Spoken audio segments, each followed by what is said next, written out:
Sejam novamente bem-vindos, doutores e doutoras, senhoras e senhores, acadêmicos do direito, aplicadores do direito, curiosos em geral. Você chegar a esse segundo podcast é porque tenho certeza que de alguma forma nós tocamos o coração de vocês ou pelo menos atiçamos a sua curiosidade para saber como será esse podcast. Pois nós prometemos que será diferente de tudo que você já viu ou já ouviu. Passaremos de uma forma tranquila temas jurídicos, mas antes de falar sobre isso, eu me apresento, meu nome é Fábio Carvalho, sou advogado e estou novamente aqui na agradabilíssima companhia do meu grande amigo, do meu irmão de vida, do meu parceiro Caio Vitor. Muito bom dia, muito boa tarde, muito boa noite, ouvintes. Fala, Binho, grande mestre. De rádio, grande mestre, que felicidade, velho, que honra estar fazendo parte desse projeto do seu lado, aqui nessa mesa, ansioso, frio na barriga, esperando muito que todos vocês, ouvintes, gostem, aproveitem, tirem coisas boas do programa, se entretenham e, por que também não, se divirtam muito. Esse programa foi feito pra você, nos momentos que vocês estão aí no trânsito, na academia, aguardando uma audiência, aguardando a consulta médica, vocês ouçam e que o tempo passe rápido. Verdade, esse é o conceito do podcast. No podcast é aquilo que você pode ouvir a qualquer hora, a qualquer lugar, pode pausar. Nosso intuito, Binho, desde o começo era esse, é passar conteúdo interessante de forma leve, fluida e natural. É isso que a gente quer, a gente não quer nada maçante. Que assim seja, Caião. E só lembrando uma coisa, né, pra quem não ouviu a nossa introdução, pra quem não sabe como vai ser o modelo, basta voltar lá no Spotify ou no Deezer, ou onde você estiver ouvindo aí o nosso programa, e nós explicamos, vamos falar um pouquinho de como funciona esse podcast, mas basicamente falaremos de temas jurídicos, temas não jurídicos, temas de relevância, interesse social, falaremos do mundo da advocacia, falaremos de investimento, falaremos de mais de quê, cara? De profissão, de interesse.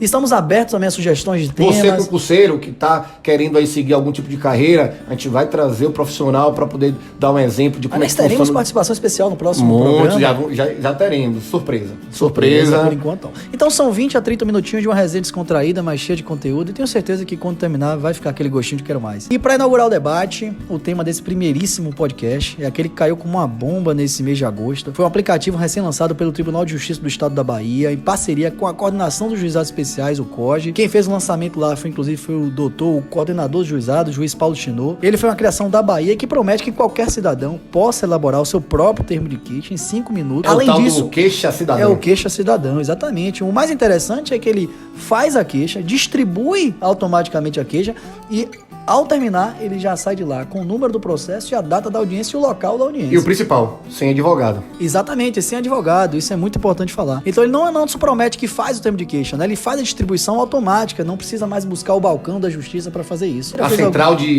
A chamada central de queixas, né? Que ainda funciona, né? Continua funcionando.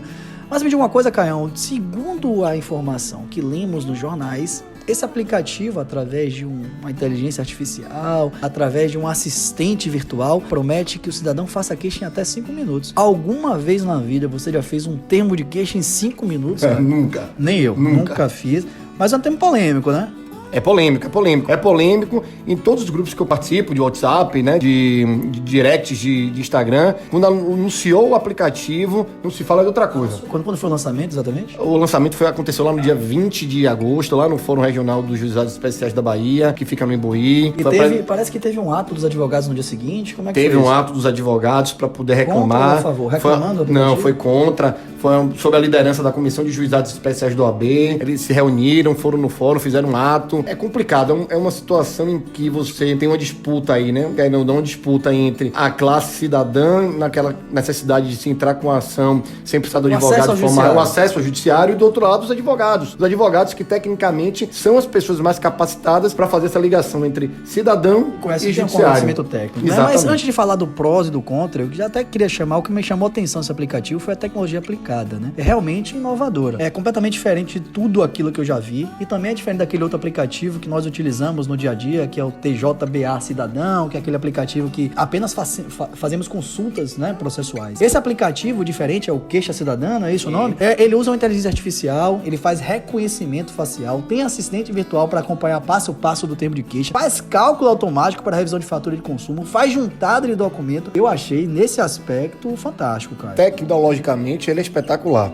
E foi a própria Secretaria de Tecnologia e Informação, como a gente já havia conversado aqui antes, né? Isso. E modernização, o CETIM, do próprio Tribunal da Bahia que implementou o Tribunal da Bahia é pioneiro nisso. Isso. Né? Tá, parece que está emprestando para outro estado, parece que o Tribunal de Roraima pediu e tem um convênio de cooperação técnica agora com o Tribunal de Roraima, né? Segundo informação também do coordenador juizado, que já está emprestando esse aplicativo e parece que a tendência é expandir para todo o território, não é isso? Exatamente.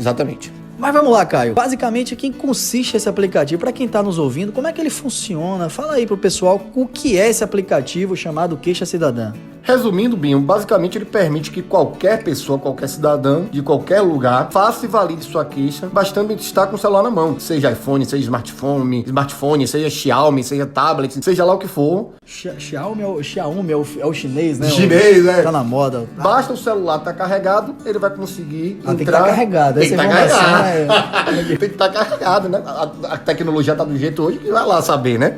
Mas enfim, basta ele estar carregado, você vai entrar no aplicativo, vai conseguir descrever o que aconteceu, ele vai indicar os documentos que você tem que juntar, você vai juntar a documentação, vai distribuir, vai sair o número do seu processo, a data da audiência, e você só tem que comparecer à audiência de conciliação. Verdade. Eu vou voltar só um pouquinho na parte da tecnologia, porque uma coisa que me chamou muita atenção... É uma coisa que a gente gosta, né? Tecnologia. Exatamente, né? Acho que todos nós gostamos. Acho que o nosso público gosta de tecnologia. A parte que mais me chamou a atenção foi a parte que tem autenticação e conferência de foto. Ele faz uma espécie de um comparativo do documento de identidade, né? A partir de uma selfie. A pessoa faz uma selfie, tipo um vídeo. E é absolutamente espetacular, né? Porque eu fico imaginando quanto isso pode ser útil naquelas... Será que isso pode reduzir o número de fraudes? Eu acho que talvez seja um mecanismo... E vamos ver se vai expandir. Mas isso é um assunto para outro tema, né? A gente não pode... Aliás, um outro podcast, vamos dizer assim. Mas vamos lá, vamos seguindo aí. O que é que tem de positivo? Eu quero que você me fale dos prós dessa facilidade, cara. Fabinho, eu acho que o principal aí é a acessibilidade, né? A justiça, a transparência, eu acho isso importantíssimo. Independente da gente gostar ou não, se é a favor ou não, se é algo que nossa classe, na grande maioria, não está a favor, a gente não pode facilitar, a gente não pode negar que facilitem muito o acesso do cidadão ao juizado e ao próprio busca do que ele tem direito. É verdade, cara, é verdade. Até peço desculpa por te interromper nesse momento aqui, mas é que a gente não sabe até quem tá nos ouvindo, né? Então é bom que seja explicado um pequeno detalhe, eu vou até roubar um pouquinho a palavra, né, nesse momento. Na verdade, o acesso direto ao juizado e sem necessidade de advogado não é nenhuma novidade, né? Isso já existe na lei dos juizados, que desde lá de 1995, que é a lei 9.099, também já foi interpretada através de um enunciado, que é o enunciado 27 do FONAGE. Essa informação é informação mais técnica, né, para um advogado que tá nos ouvindo aí, e ele permite que qualquer pessoa, né, faça a sua queixa, submeta a apreciação do judiciário, desse juizado especial, que muitas pessoas chamam de juizado de causas comuns ou de pequenas causas, desde que a queixa tenha valor igual ou inferior a 20 salários mínimos. Isso já existe. Eu, Binho, só te interrompendo, já que nosso público não engloba só advogados, vamos também direcionar o cidadão, aquele que não é advogado. Os juizados especiais, ele tem um limite, né, que são causas de até 40 salários mínimos. Então, como é que funciona? Até 20 salários mínimos você pode entrar sem o advogado, entre 20 e 40 salários mínimos, você precisa da presença do advogado. Isso. O aplicativo, na verdade, ele só vai trabalhar nessa hipótese de ações até 20 salários mínimos, né? O que ele traz de diferente é tornar desnecessário que o cidadão tenha que se deslocar até um centro de atendimento ao judiciário, né? Antes eram nos saques, agora tem um central de queixa. Só para quem não é da Bahia, né? Os saques aqui é como se fosse um poupa-tempo aí no Sul, em São Paulo, no Rio de Janeiro, que na verdade... Cara estudado é outra coisa. Concentra as informações, né? Concentra alguns serviços de forma mais prática para o cidadão. Mas é isso, então ele facilita para que não haja necessidade desse atendimento presencial por um atendente, para fazer aquele termo de queixa, para quem é interessado. E muitas vezes esse atendimento, né, Caio, como a demanda é muito grande, demora, não é isso? No centro de atendimento? Demora, mas isso eu quero falar um pouquinho mais à frente, que eu tenho um ponto específico para tratar desse assunto. Eu vou abrir um parêntese aqui, até porque o nosso público também é composto por advogado, e eu acho importante fazer uma ressalva, assim, porque eu tenho um caso prático. Eu vou iniciar com um caso prático. Vou até mudar um pouquinho o modelo, vou sair do roteiro. Adoro aqui. exemplo.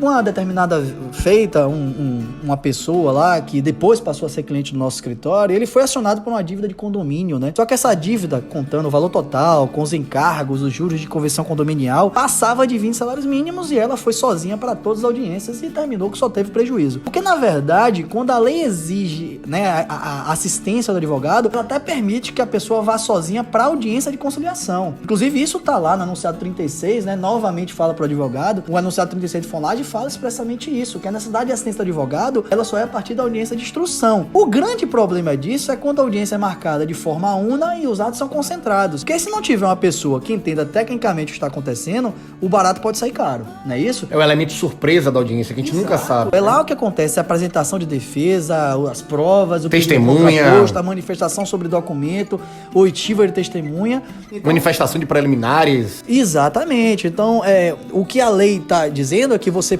continua com a possibilidade, agora sem um balcão da justiça, mas isso deve ser pensado direitinho se é a melhor solução ou não para o cidadão, não é isso, Caio? Exatamente. Mas vamos falar de tecnologia, né? Vamos falar de tecnologia, que eu acho que é o ponto central do principal aplicativo. Ponto positivo, eu acho, do aplicativo, sem sombra de dúvidas, é a tecnologia, né? Eles têm muita discussão, é um grande avanço no sistema do judiciário baiano, que você mesmo já... Que não seja o novo PJE, né? O grande problema aí do... Até hoje a gente espera, né? Até hoje, as atualizações do PJE para que mude aí. Eu não vou mentir, pra mim o sistema que mais me agrada é o ProJude. Sistema simples, direto, mas é apenas uma opinião minha. Mas vamos lá. Mescla de vários sistemas. Acho até que o PJE tem pontos positivos. Eu gosto do ProJude, eu gosto já tranquilo. Depois a gente pode falar só de sistema. Fazer um podcast sobre o sistema, sim. Vai bater muito no PJE? Não vou não. Eu vou deixar isso aí pra você. Vamos trazer alguém do tribunal pra falar do PJE. Vamos. Né? Mas enfim, eu acho que, inclusive, no dia da apresentação, né, foi dito que o Tribunal de Justiça de Roraima teria já solicitado e foi celebrado um termo de cooperação tecnológica. Roraima, como falamos aqui, já foi emprestado para... E isso, entre Bahia e Roraima, eu acho que isso é espetacular. A Bahia ser iniciante em um projeto desse, a imagem do judiciário baiano perante os outros órgãos da federação, eu acho isso, os outros entes da federação, eu acho espetacular. Na verdade, o Tribunal da Bahia, o Tribunal do Estado da Bahia, tem um programa chamado Unijude, salvo engano, depois a gente pode até checar o nome, que é justamente para aprimoração da tecnologia, e o Queixa Cidadã está dentro desse aprimoramento. Mas em relação ao aplicativo, pelo menos o que eu pude ver da apresentação, o que eu pude perceber desse aplicativo, é que ele já foi lançado, né, com essa assistente virtual que se chama Ajude, salvo engano, que é como se fosse aquela da Magazine Luiza que você entra no aplicativo. No Bradesco também, do iPhone. O Siri do iPhone, no Bia Bradesco tem Bia, Ela faz esse auxílio e ele já traz com uma possibilidade de promover a queixa de duas formas, que é um simplificado e um detalhado. Como é que funciona esse simplificado? Como é que é o detalhado? Nos ajude aí. O detalhado, o simplificado, na verdade, que é só para reparo de danos materiais, ou seja, quando a parte já pagou por algo e quer ser ressarcido, o quanto sabe e ele sabe exatamente o valor do prejuízo que ele teve. Pretende receber aquele valor. Ele comprou um bem, o bem não foi entregue, o bem custou R$1.000, ele quer os R$1.000 de volta. Esse é o simplificado. Já o detalhado já é para uma questão já quando envolve dano moral, que é quando além da questão... personalidade. Exatamente, que é o quê? A parte, além de ter tido um prejuízo financeiro, um prejuízo pecuniário, ele também teve um prejuízo moral. Ele sofreu aí uma negativação no nome dele, ele sofreu um atraso de um voo, por exemplo. Alguma coisa que afete a honra, exatamente. Que envolve lesão do direito da personalidade e também quando envolve pedido liminar, né? Que é quando seja uma medida que precise de alguma providência urgente, emergencial, que o juiz tem que analisar de urgência, né? Então o liminar ele só pode na versão detalhada. Na versão detalhada. Vou deixar aqui uma pulguinha atrás da orelha do ouvinte. Como é que o cidadão que não tem a menor expertise na área jurídica vai saber diferenciar isso? É difícil.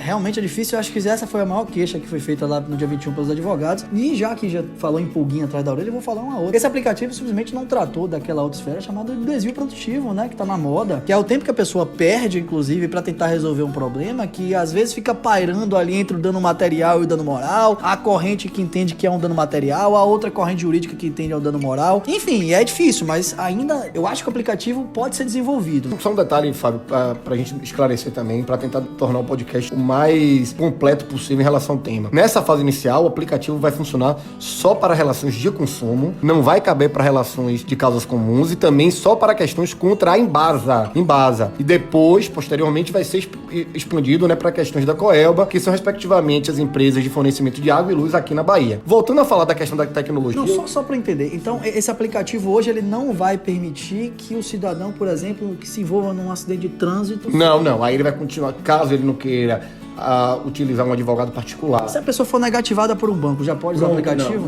Não pode. Ele vai ter que continuar indo, procurando a central de queixas para poder prestar a queixa dele, agendando uma data, comparecendo no dia, por enquanto só para a água e posteriormente passaremos para a questão de energia. Mas não foi dada previsão ainda para... Sem previsão. Então, um projeto piloto então, né? Mas então vamos voltando, né? Já que é para água, já para a questão da Embasa lá na Bahia, como foi bem referenciado, como é que funciona? Qual é a ferramenta que diferencia esse aplicativo, e que foi tão elogiada pelo nosso coordenador de juizados? Pronto, quanto a essa questão aí, o que eu posso enaltecer é a implementação de uma ferramenta dentro do aplicativo que ela faz um cálculo de consumo médio real do usuário automaticamente e basta para isso que o usuário tire foto de sua conta, É como se fosse aquele scanner dos celulares hoje, que você não precisa ter mais um scanner físico, aquele Só scanner não pode grande. falar o nome do aplicativo.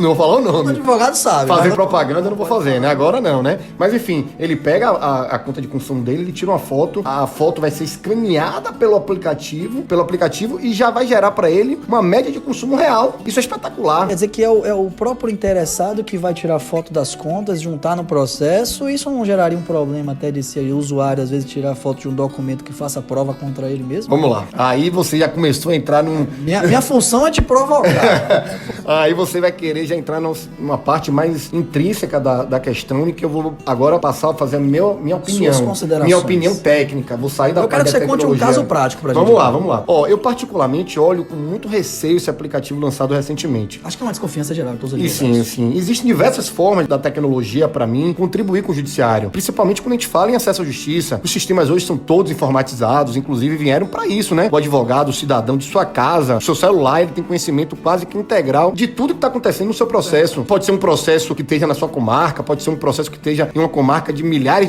de quilômetros. O advogado consegue distribuir, consegue peticionar, o próprio consumidor consegue entrar no computador e olhar, digamos, ele estando aqui na Bahia, ele consegue ver como é que está o andamento do processo dele em São Paulo. Isso é muito bacana. O acompanhamento processual hoje é efetivo. Exatamente. Outra questão em que a tecnologia pode ajudar muito, por exemplo, é pelas questões ambientais, pelas questões de economicidade, né? Com a digitalização, por exemplo. Verdade, economia de papel, economia de pressão, isso gera, sem dúvida nenhuma, uma economia enorme para o tribunal. Hoje, quase todos os tribunais têm seus processos digitalizados. A questão ambiental é questão de economia também, exatamente. De dinheiro, né? De gasto verdadeiro. Isso. Agora, Fábio, é o ponto que eu quero chegar. Note que todos esses elementos, todos esses exemplos que nós demos, existiu um mínimo de participação humana. Quando você fala, por exemplo, de um sistema informatizado, o servidor, lá de dentro da vara, de dentro do cartório, ele lança essas informações no sistema. Quando você fala em digitalizar os processos que estavam antes de modo físico, você precisou de um servidor que ele passou lá um bom tempo digitalizando os processos. Porém, quando você começa a extrapolar esse limite, deixando a cargo da inteligência artificial formular uma queixa,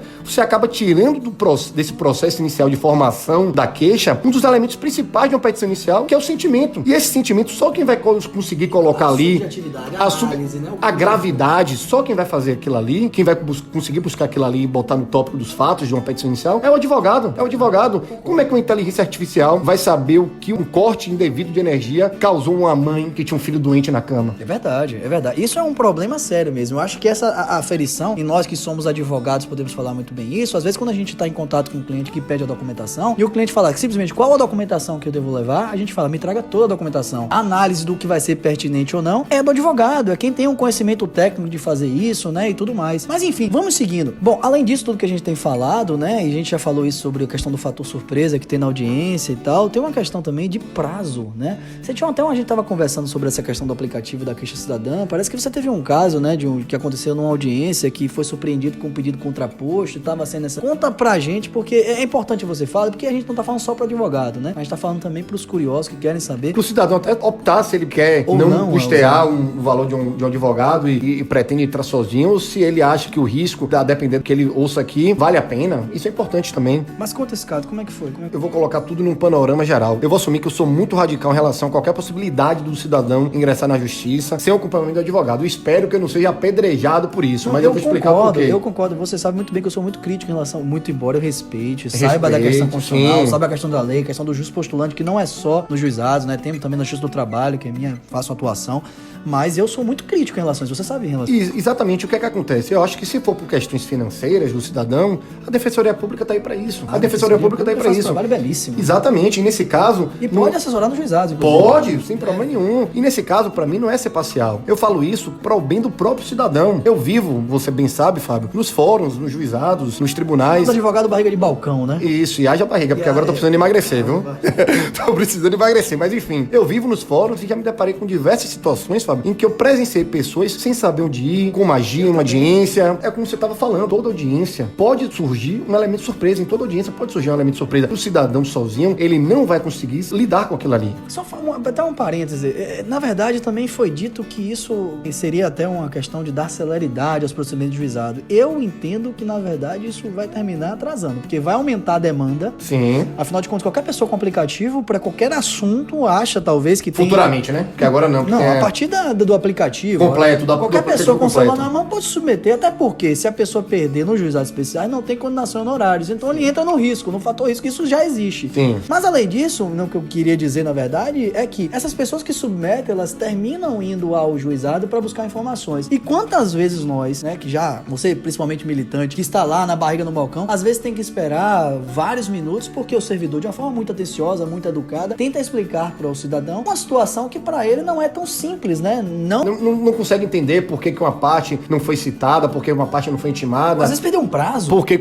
se foi perdido um prazo, por que o pagamento não foi feito, por que está demorando algo. É aquilo que eu falo. Várias vezes eu me deparei com um cidadão, né, que não está acompanhado por advogado, sem saber falar assim, como é que o processo dele, o que é que tem que ser feito no processo dele, exatamente porque o processo, eu acho que aquele ditado, não deu peixe, deu a vara para pescar. Não adianta você dar para o cidadão a distribuição da queixa dele se o processo não se resume àquilo ali. Eu, inclusive, vou fazer até uma provocação, porque no próximo programa, ou talvez num programa que ainda faremos aí, nós vamos chamar talvez um juiz leigo, um magistrado, um conciliador. E a minha dúvida é o seguinte, eu, como advogo muito para empresa, né, estou muito do polo passivo da advocacia, eu às vezes me deparo com iniciais que são feitos em balcões que são completamente incompreensíveis. Eles são difíceis, chegou no ponto que eu queria difíceis de entender. Eu fico imaginando até que ponto essa assistente virtual, a Ajude, vai conseguir objetivar essa informação e transformar aquela informação que é passada pelo cidadão de uma forma até que permita a outra parte produzir uma defesa, porque se não produzir uma defesa, vai gerar nulidade no processo como um todo. Binho, eu acho que você tocou aí um ponto crucial.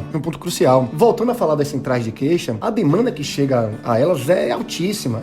Isso acaba gerando um problema em conseguir exercer um trabalho que seja de excelência. Você vai chegar naquele mesmo em um dia só e vai ter que fazer 5, 10, 20, 30 queixas. Então você não vai conseguir, em cada queixa dessa, dar uma atenção especial, colocar exatamente o que é que deve ser passado. Então... E às vezes a pessoa não pode nem retornar, né? Porque vai no balcão, falta um documento, tem isso também, né? Exatamente. E a questão também da orientação do cidadão, porque o que acaba acontecendo? Como são várias queixas, as queixas acabam sendo sucintas demais para o que deve transcrever, né? Como também existe o problema no aplicativo, que não vai saber lidar com as peculiaridades de cada caso. Como é que o aplicativo vai, como eu falei, como deu exemplo, um corte devido de água ou de energia para uma mãe que tem um filho doente em casa. Será que o aplicativo vai conseguir detectar essa peculiaridade? Então, como é que o cidadão, por exemplo, vai saber mensurar se determinado documento para o caso dele é importante ou não? Será que ele eventualmente não pode até mesmo produzir uma prova contra si mesmo? Ele facilitou o acesso, mas por outro lado colocou numa situação de vulnerabilidade, talvez. Você entrega uma arma para uma pessoa que não sabe usar arma.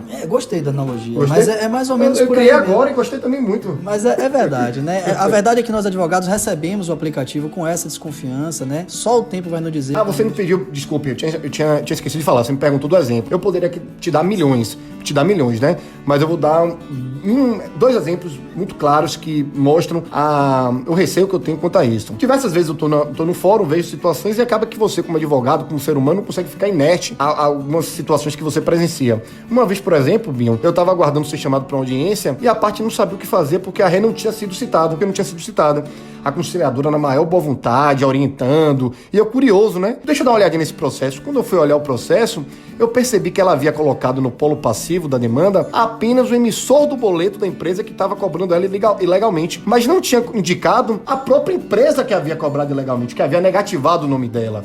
Poxa, como é que o servidor, no momento lá da distribuição da queixa, né? Ou até o aplicativo no momento... Ou até ela não falou, às vezes, pro servidor. Exatamente. Como é que ele vai saber?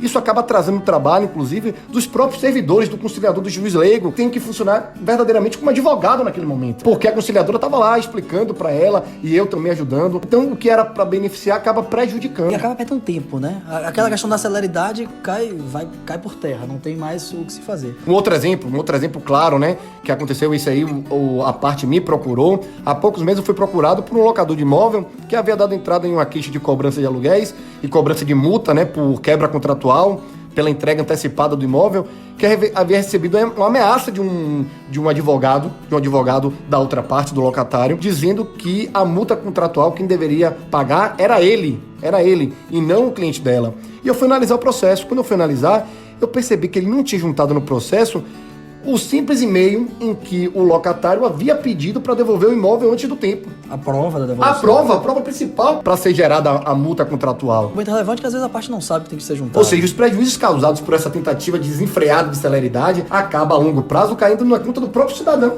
É verdade. Na verdade é o seguinte, nós recebemos, sem dúvida nenhuma, um aplicativo com uma certa desconfiança. Não é nossa intenção, né, falar mal do aplicativo. Advogar contra. Ou advogar contra o aplicativo. Espero, inclusive, que ele seja evoluído, se efetivamente for uma boa ideia. E só o tempo, acho que vai dizer isso aí, se foi uma iniciativa válida ou não. Mas acho, eu particularmente, dando minha opinião, que salvo exceções, só vai prejudicar a parte, porque ela fica praticamente perdida no meio de tantos prazos, perdida dentro de uma série de procedimentos, né, que formam o processo, e às vezes ela pode deixar de receber a tutela judicial de forma efetiva e adequada ao que ela teria direito. Criei outra analogia, Fábio. A mesma coisa que você pegar um jogador amador e jogar dentro de campo de um jogador de um jogo de profissional. O jogador, você vai colocar ele ali dentro, só que ao redor Esse dele... ainda não, porque pelo menos ele tem alguma noção, né? A gente tá falando de uma pessoa que às vezes não tem noção nenhuma de processo. Você pegar uma pessoa que gosta de jogar bola, botar dentro de um jogo de futebol profissional, a pessoa não vai saber o que fazer. Ele tá ali ao redor de pessoas que treinam, de pessoas técnicas, de pessoas que vivem o dia a dia da justiça. Então é isso, meus amigos. Dizendo